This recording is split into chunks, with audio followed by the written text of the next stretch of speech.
Assalamualaikum warahmatullahi wabarakatuh. Alhamdulillahirabbil alamin. Wa bihi nasta'inu ala umuri dunya waddin. Wassalatu wassalamu ala asrofil anbiya'i wal mursalin nabiyyina wa habibina wa qudwatina wa syafi'ina Muhammadin wa ala alihi wa ashabihi wa man tabi'ahum bi ihsanin ila yaumiddin, amma ba'd. Bapak Ibu sekalian yang dirahmati Allah Subhanahu wa taala, ya alhamdulillah, tentu kita sangat bersyukur ya kepada Allah Subhanahu wa taala di kesempatan sore hari ini ya, kita masih diberikan umur panjang ya, diberikan kesehatan, bisa menjalankan ibadah puasa ya. Semoga Allah Subhanahu wa taala menerima seluruh amal ibadah kita. Salam dan sholawat semoga senantiasa tercurah untuk suri teladan kita Nabi Agung Nabi Muhammad Sallallahu Alaihi Wasallam ya, beserta keluarga beliau, sahabat-sahabat beliau, dan juga kepada seluruh umatnya yang senantiasa setia mengikuti petunjuk beliau hingga akhir zaman. Bapak Ibu sekalian yang dirahmati Allah, salat dikatakan sebagai imaduddin, sebagai tiang daripada agama ya, tiang dari agama kita. Sehingga dalam riwayat dikatakan waman aqamaha, barang siapa yang dia mendirikan salat maka waqad aqamaddin, sungguh dia telah menegakkan agamanya.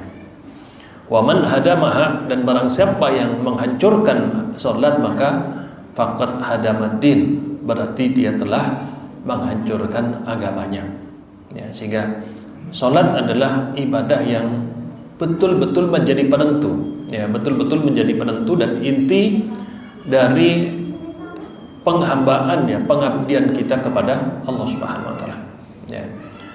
Bahkan kalau kita lihat di dalam hadis Nabi sallallahu alaihi wasallam di mana beliau bersabda awwalu ma yuhasabu yaumal qiyamah as-shalah ya.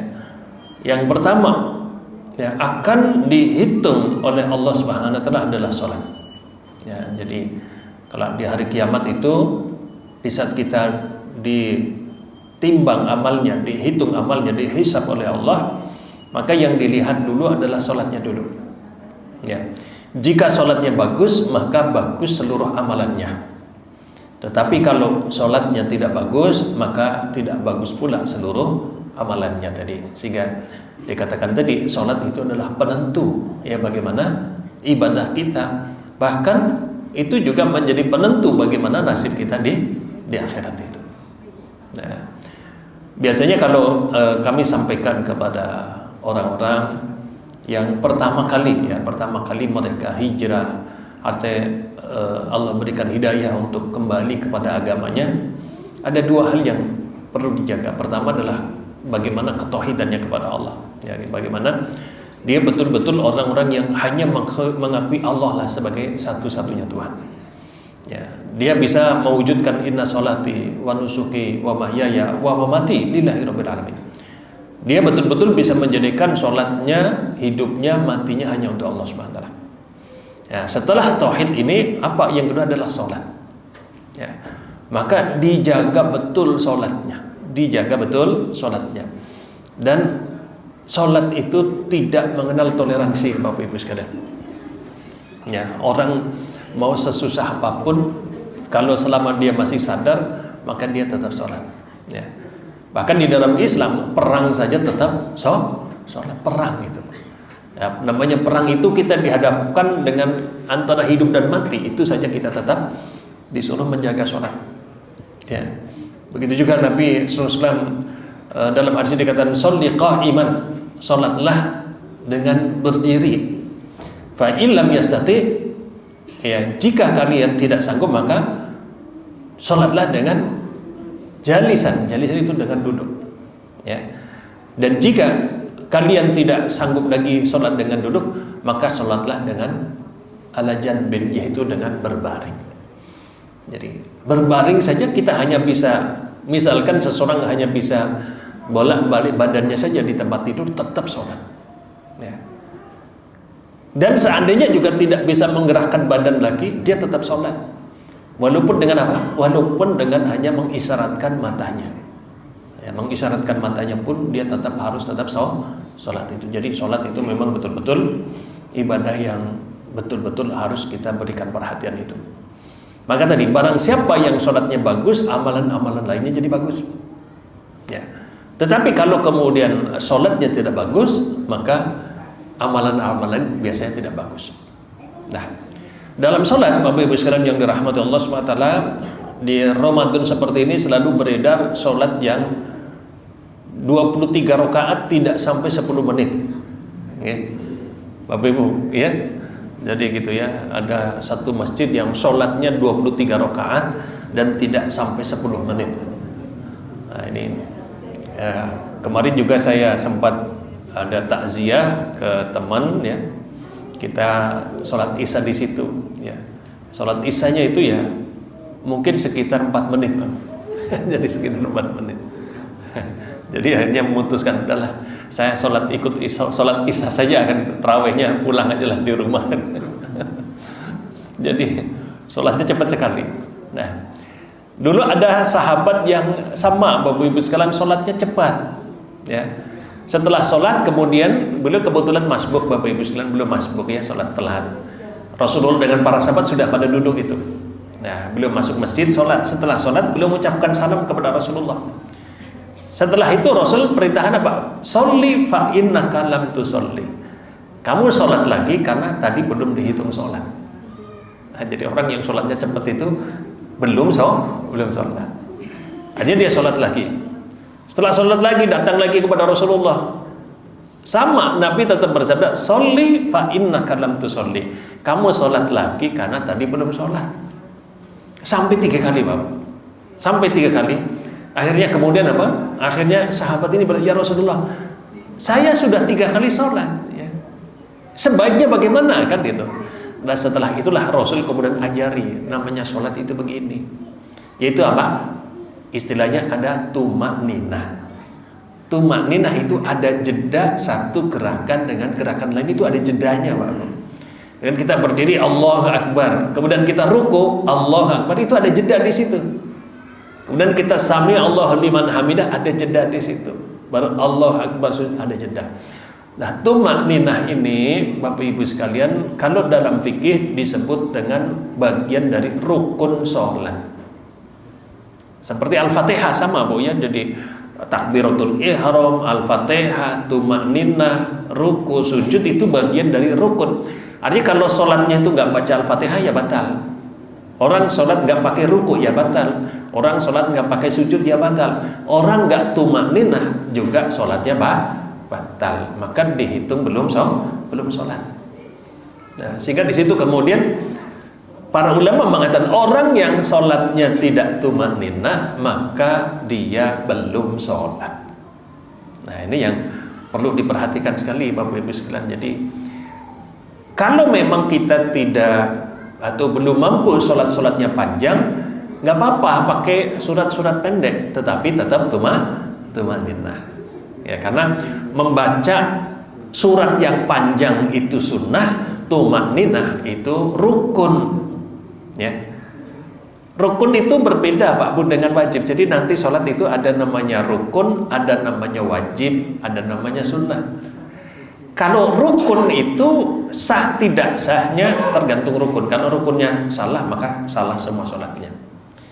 Beda kalau wajib, sunnah misalnya atau wajib. Wajib dalam sholat itu Bapak Ibu sekalian itu cukup diganti dengan apa?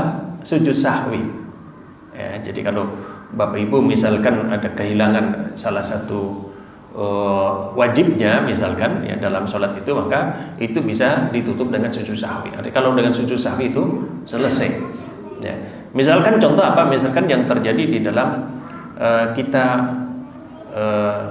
misalkan duduk di antara 2 sujud Bapak. Ya, atau ini tahiyat awal. Ya, tahiyat awal. Misalkan Bapak Ibu sholat duhur kan 4 rakaat atau sholat isya itu. Kemudian ternyata di rakaat kedua nggak duduk, langsung berdiri rakaat ketiga, rakaat keempat itu. Itu tetap sholatnya sah, Pak.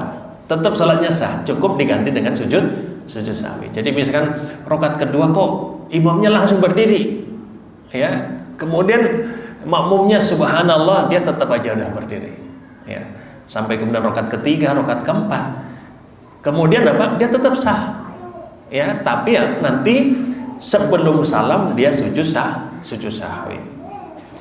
Tapi kalau orang tadi kok di rakaat pertama dia tidak membaca Al-Fatihah, maka batal rakaatnya itu. Ya. Maka rakaat yang tidak membaca Al-Fatihah nanti harus diganti. Yang tadinya sholat zuhurnya 4 rakaat jadi 5 rakaat. Karena yang 1 rakaat untuk mengganti yang rukunnya salah tadi. Ya, maka tadi tumakninah itu Bapak Ibu sekalian itu menentukan sah tidaknya sholat kita. Nah, sehingga apa? Tumakninah itu bagian daripada rukun sholat. Ya, sehingga walaupun ya mungkin Bapak Ibu kita belum bisa sholat panjang dan seterusnya, tapi dipertahankan tumakninahnya. Walaupun sholat tarawih kita belum sampai panjang, tetapi apa? Yang penting tadi tumakninahnya dijaga. Ya, sehingga apa? Sholat yang kita lakukan diterima oleh Allah Subhanahu Wa Taala. Nah ini kebetulan kalau di bulan Ramadan banyak ya, dan ternyata kemarin betul-betul saya mengalami itu ya.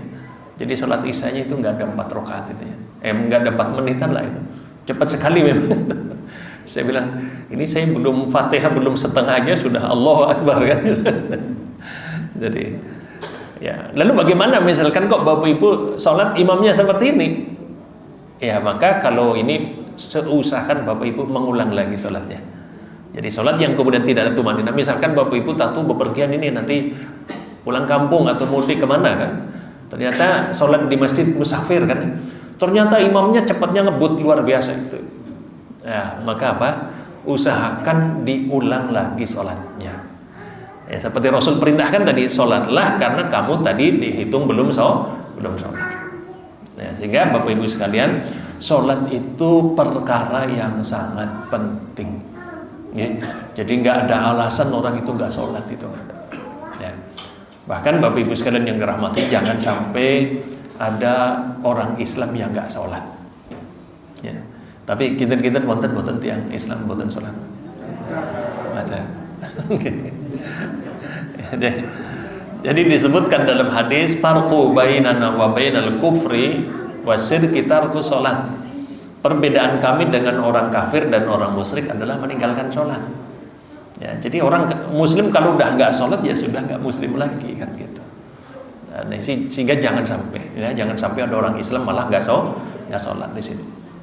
Nah, Bapak Ibu sekalian yang dirahmati Allah Subhanahu Wa Taala, sehingga di dalam sholat itu ada hal yang kemudian perlu diperhatikan tadi, ya kan kalau dalam dalam Al-Quran dikatakan bahwasanya dirikanlah sholat karena sholat itu apa? Tanha anil fahsya'i wal munkar. Sholat yang dilakukan dengan baik itu akan menjadikan seseorang terbentengi dari perbuatan keji dan munkar. Artinya orang itu kalau sholatnya bagus, perilakunya pasti bagus, Pak. Jadi kalau sholat seseorang itu baik, maka perilaku, perbuatannya, ucapannya akan menjadi baik.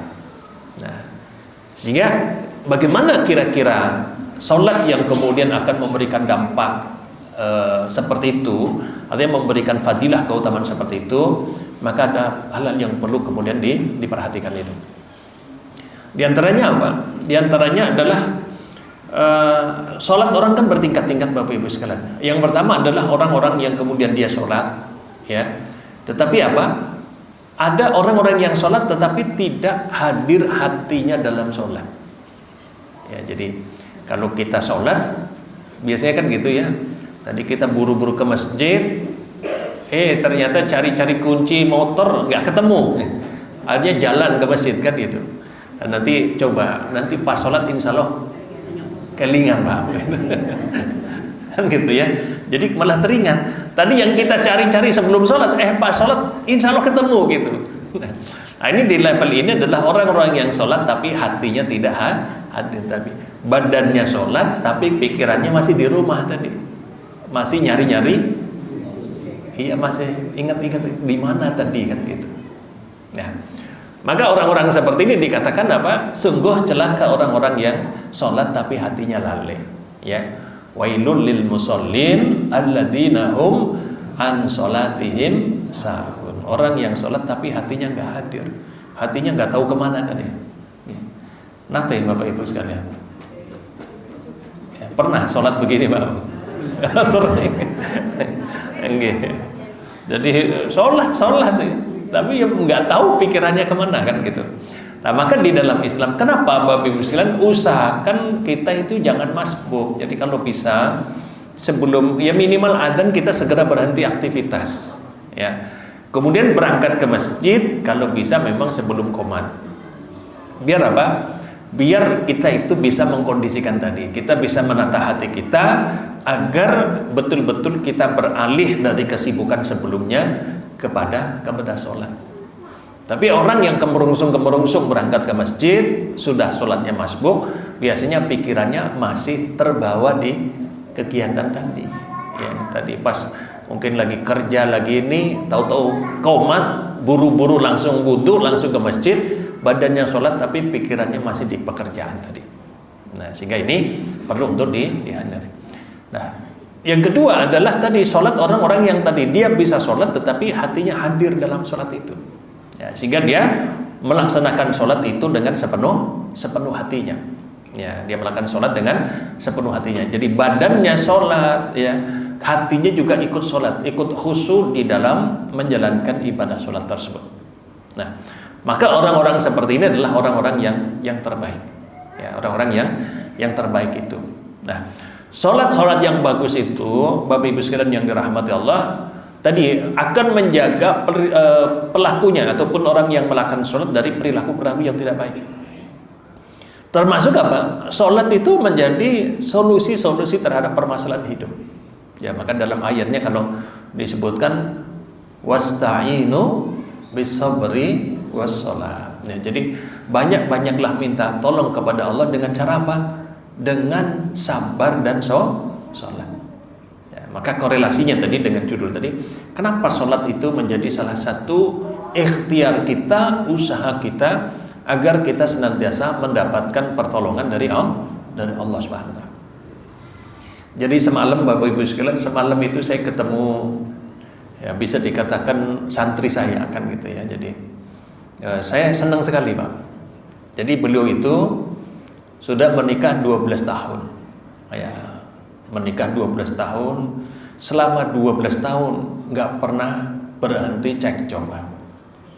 Cekcok terus 12 tahun. Ya.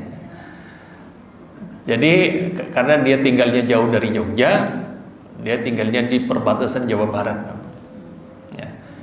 Kemudian ibunya juga nyampaikan, Ustadz, tolonglah anak saya, kira-kira bagaimana kan? Jadi udah nggak kerja, cekcok terus sama istrinya, belum punya keturunan juga kan gitu. Dan kadang malah seperti, mohon maaf, kayak orang kena jin itu, mungkin saking stresnya, orang saking stresnya pusing ya kan gitu. Jadi nggak karuan itu. Berbagai cara kita sampaikan, ya, kita sampaikan berbagai cara, nggak bisa juga. Ya. Akhirnya terakhir, ya mungkin sekitar setelah pandemi ya. Kemudian saya bilang, ya udahlah, Bismillah ke Jogja saja kan gitu ya. Ke Jogja, istrinya ditinggal, ya karena istrinya kerja di sana ditinggal. Ya, akhirnya di Jogja sampai hari ini Pak. Ya, di sini tapi apa? Rutin ya ikut pengajian. Ya, artinya kita terus didik setiap pekan sekali kan gitu. Berubah alhamdulillah. Yang tadinya nggak sholat dan ini sekarang udah sholat, baca Quran kan gitu ya. Alhamdulillah berubah luar biasa. Dan semalam ketemu buka bersama. Ya, jajaran dengan saya. Ustaz, alhamdulillah Ustaz, istri saya hamil 4 bulan. Jadi saya terus terang sampai sekarang itu masih senang sekali Pak. Ya, disenang. Jadi luar biasa dia cerita. Jadi ternyata Pak setiap Sabtu istrinya ke sini ke Jogja. Ya, kemarin liburan akhir tahun ke Jogja juga kan gitu. Jadi banyak ketemu di sini dan dia cerita alhamdulillah sekarang sudah berubah semuanya.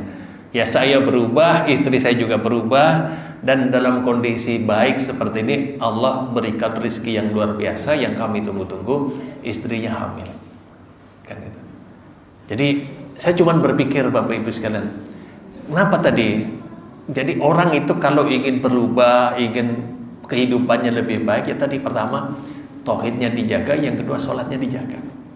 Ya, ternyata dari sini apa? Tadi persoalan rumah tangganya selesai, hubungan dengan istrinya selesai, sekarang di Jogja bisa kerja, kan gitu ya, bisa ada kerjaan di Jogja, dan Allah berikan keturunan. Ini dari mana? Dari diperbagus hubungannya dengan Allah Subhanahu wa taala. Jadi dalam ayat tadi Allah perintahkan wasta'inu bis-sabri was-shalah. Jadi banyaklah minta tolong kepada Allah dengan sabar dan sholat. Ya. Jadi kita, Bapak Ibu sekalian, namanya masalah hidup kita itu nggak pernah selesai kok. Laras betul nggak Bu? Masalah hidup kita nggak pernah selesai itu. Artinya kalau kita harus mikir ini gimana, bunak Pak, pusing itu. Gimana Mbak Bu? Mikir butuh aja, setiap hari ada butuhnya kan gitu. Laras betul Mbak Bu? Oh iya, setiap hari ada butuhnya, tapi belum tentu setiap hari ada pemasukan. Laras betul Mbak Bu? Kita kan harus berpikir seperti itu kan gitu ya. Artinya nggak bisa lah kita namanya orang nggak berpikir. Selalu kita berpikir. Ada begitu banyak persoalan dalam hidup yang kadang kita tidak pernah sangka sama sekali, tidak pernah kita bayangkan sama sekali kan gitu. Tahu-tahu muncul masalah dalam hidup kan gitu. Artinya kalau kita kemudian harus menyelesaikan dengan diri kita itu nggak mampu Bapak Ibu sekalian. Ya sekali lagi kita nggak mampu. Kita itu lemah. Kita itu cepat capek. Kita itu orangnya ya gampang capek lah kan gitu. Capek berpikir, kadang capek juga tenaga kita kan begitu. Kadang ilmu kita juga terbatas. Kita belum tahu caranya ini bagaimana, kita nggak tahu itu. Sehingga dalam Al-Quran Allah perintahkan kita tidak disuruh mencari solusi-solusi seperti itu. Misalkan gini Pak, kita ada masalah dalam masalah rizki. Artinya kita tidak disuruh oleh Allah untuk berpikir bagaimana caranya. Allah hanya perintahkan apa?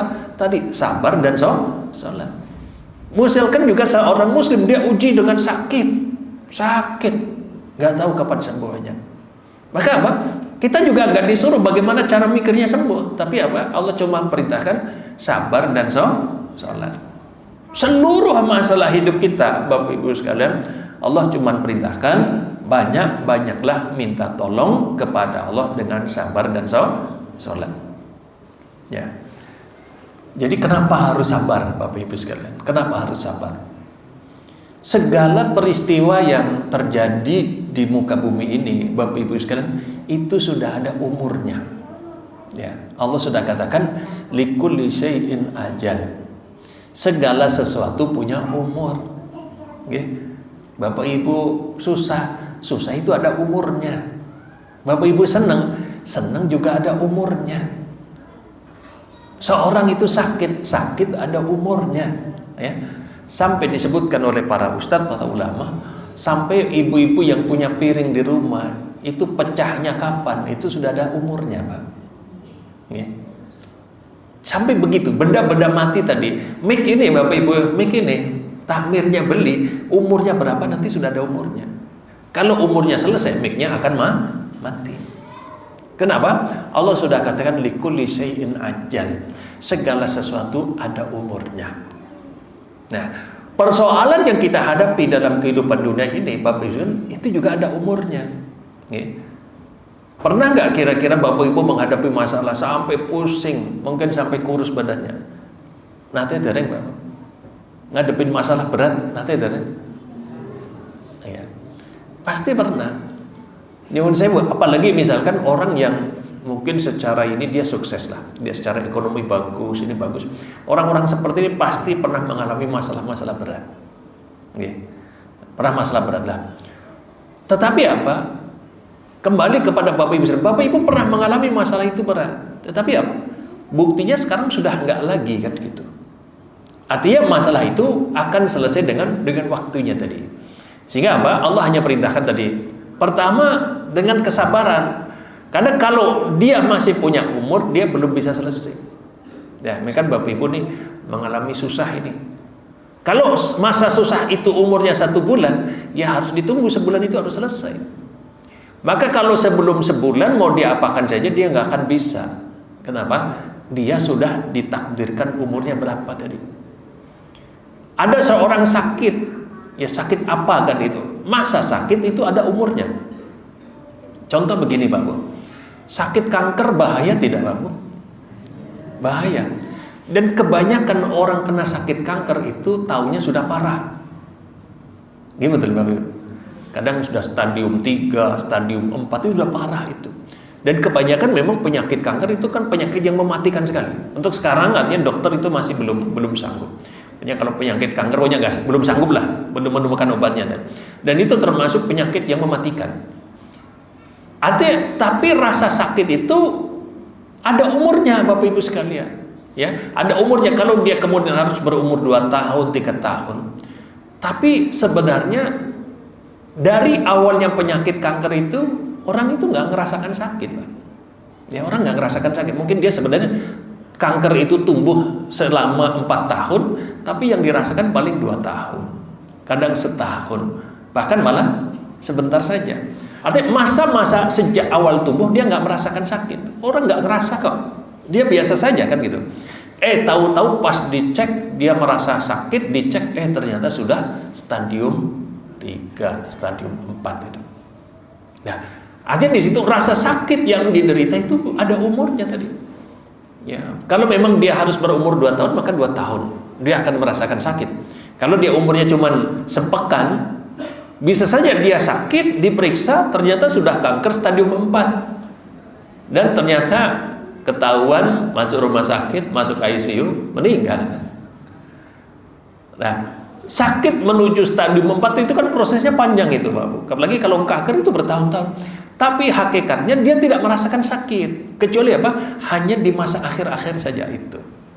Ya, sehingga apa? Sekali lagi, penyakit itu pun ada umurnya. Ya, sehingga apa? Kenapa Allah perintahkan? Kenapa harus sabar? Karena ini hanya akan selesai di saat umur penyakit ini selesai.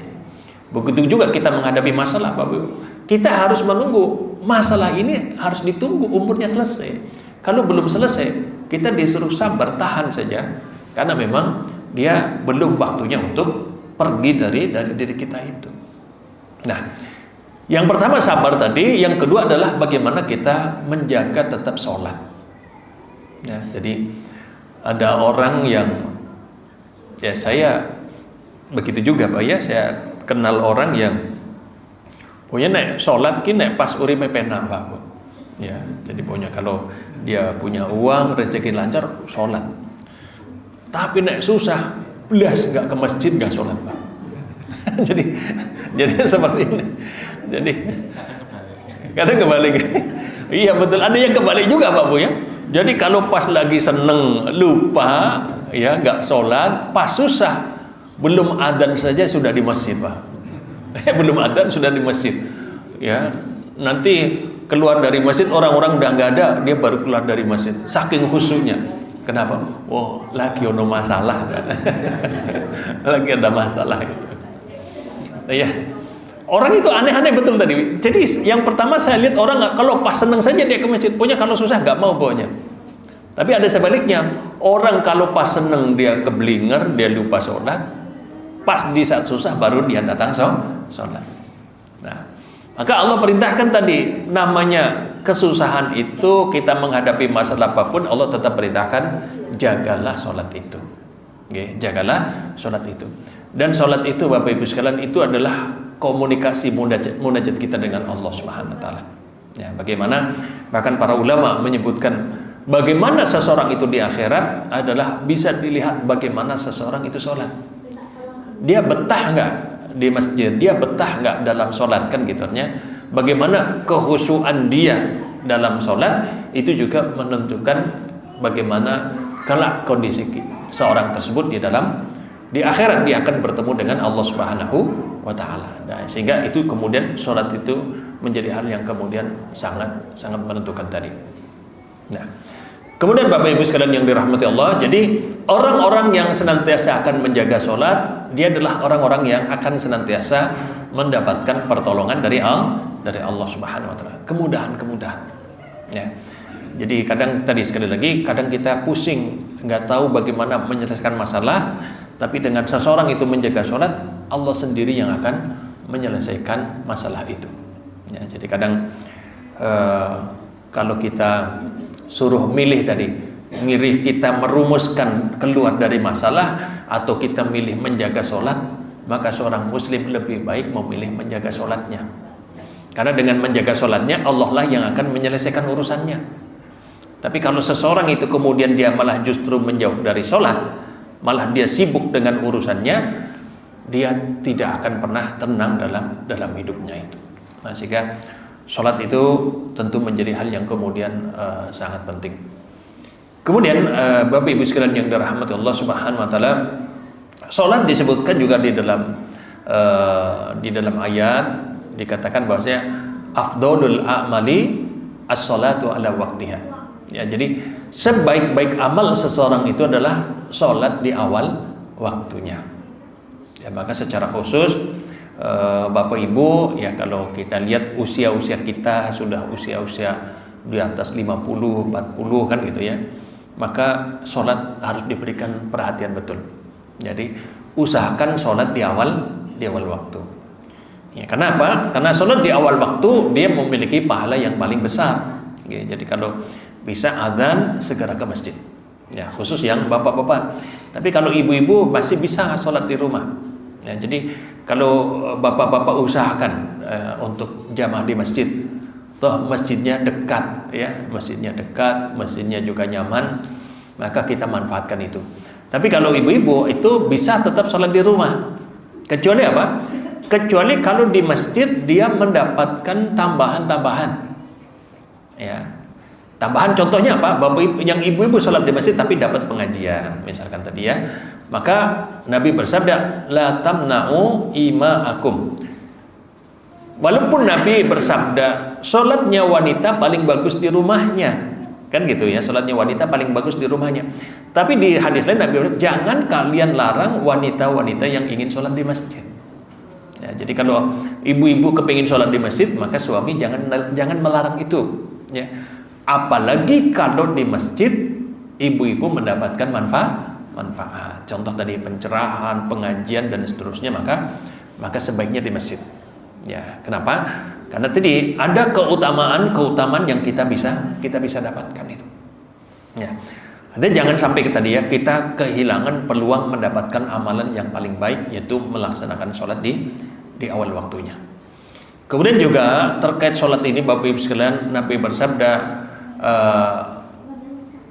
at-tuhuru syatrul iman. Jadi namanya kesucian, bersuci ataupun berwudu itu adalah kebersihan, itu adalah setengah daripada iman. Kemudian apa? Dikatakan tidak ada sholat bagi orang yang tidak berwudu. Ya, dalam ayat dikatakan asbiqul wudu fil makarih, ya, sempurnakanlah wudu walaupun dalam kondisi yang tidak enak. Kenapa? Karena wudu itu adalah miftahus sholat. Karena wudu itu adalah kunci daripada sholat. Artinya apa?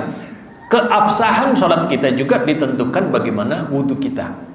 Nah, sehingga kalau saya suka ya Bapak Ibu di Masjidil Haram, Masjid Nabawi itu kan wudunya semuanya dibuat duduk kan gitu. Jadi orang berwudu ya pakainya tempat duduk Pak ya, semua tempat duduk di situ. Kenapa? Karena wudu itu sangat menentukan sholat kita. Kalau wudu kita sah, maka sholatnya sah. Karena wudu bagian dari syarat sholat. Jadi syarat itu sesuatu yang harus terpenuhi sebelum sholat, yaitu apa? Wudu tadi. Sehingga kalau di tadi Masjidil Haram, Masjid Nabawi, orang berwudu itu duduk semua Pak. Duduk. Jadi, kenapa orang berwudu duduk? Itu jadi nggak gerusa-gerusu Pak. Jadi orang kalau berwudu sambil duduk, dia itu betul-betul dipastikan bagian-bagian yang harus dicuci betul-betul kecuci. Ya. Kemudian juga ngatur kerannya itu bisa tidak kencang sekali, tidak kecil sekali. Ya, itu memang diatur sedemikian rupa namanya tempat wudu di sana. Jadi air keluarnya nggak nyemprot kenceng, ya, tapi juga tidak idir-idir. Ya. Jadi sedang gitu. Jadi duduk wudunya pakai duduk, yang kedua airnya juga pas. Sehingga kenapa perlu dibuat seperti itu? Untuk memastikan wudunya itu sempurna. Kadang kan begitu Bapak Ibu ya, kita buka keran ternyata kencangnya luar biasa itu. Ada yang kita buka keran diputar-putar nggak keluar juga kan gitu. Ya, sehingga karena tadi wudu itu adalah menjadi penentu keabsahan sholat kita, sehingga wudu pun menjadi perhatian. Ya, jadi kalau bisa memang Bapak Ibu yang di rumah, kalau bisa ada tempat wudunya, kalau bisa itu. Jadi hukum asalnya wudu itu di rumah, Pak. Ini penting ya. Jadi hukum asalnya berwudu itu di rumah. Wudu di tempat masjid itu hanya sebagai apa? Antisipasi saja. Kenapa? Karena hadisnya mengatakan tadi, barang siapa yang menyempurnakan wudu di rumah, kemudian dia datang ke masjid, maka satu langkahnya meninggikan satu derajat. Jadi satu langkah kaki kita itu satu derajat naik. Begitu juga satu langkahnya itu menghapuskan dosa kita. Jadi, tapi hadisnya apa? Hadisnya berwudu di rumah. Tapi kalau wudunya di masjid, hadisnya nggak seperti itu. Ya, sehingga hukum asalnya sebenarnya berwudu itulah di rumah. Sehingga kalau misalkan Bapak Ibu di rumah itu punya padasan sendiri, ya, tempat wudu sendiri, itu lebih baik. Dan kita bisa mengatur tadi bagaimana tempat wudu itu menjadi nyaman. Nah, kalau wudu kita bagus, maka sholat kita insya Allah akan bagus. Kenapa? Karena wudu itu menentukan bagaimana sholat kita. Bapak Ibu sekalian, ya. Jadi Nabi bersabda, di antara golongan orang yang doanya ditolak, ya, tidak ditolak, adalah orang-orang yang berpuasa. Ya, orang-orang berpuasa. Sehingga mari kita manfaatkan kesempatan ini, kita mohon kepada Allah SWT, semoga doa yang kita panjatkan ini menjadi bagian doa yang diterima oleh Allah SWT. Amin amin ya rabbal alamin. Bismillahirrahmanirrahim. Alhamdulillahirabbil alamin, hamdan yuafi ni'amahu wa yukafi mazidah. Ya rabbana lakal hamdu kama yanbaghi li jalali wajhika wa 'azimi sultanik. Allahumma shalli wa sallim wa barik ala nabiyyina Muhammad wa ala alihi washabihi wa barik wa sallim. Allahumma ighfir lana dzunubana wa dzunuba walidayna warhamhuma kama rabbayana shighara. Rabbana dzalamna anfusana wa illam taghfir lana wa tarhamna lanakunanna minal khasirin. Rabbana la tuzigh qulubana ba'da idh hadaitana wa hab lana min ladunka rahmah innaka antal wahhab. Allahumma aslih lana dinana allati hiya ismatu amrina wa aslih lana dunyana allati fiha ma'ashuna wa aslih lana akhiratana allati ilaiha ma'aduna waj'alil hayata ziyadatan lana min kulli khair wal mauta rahatan lana min kulli syarr.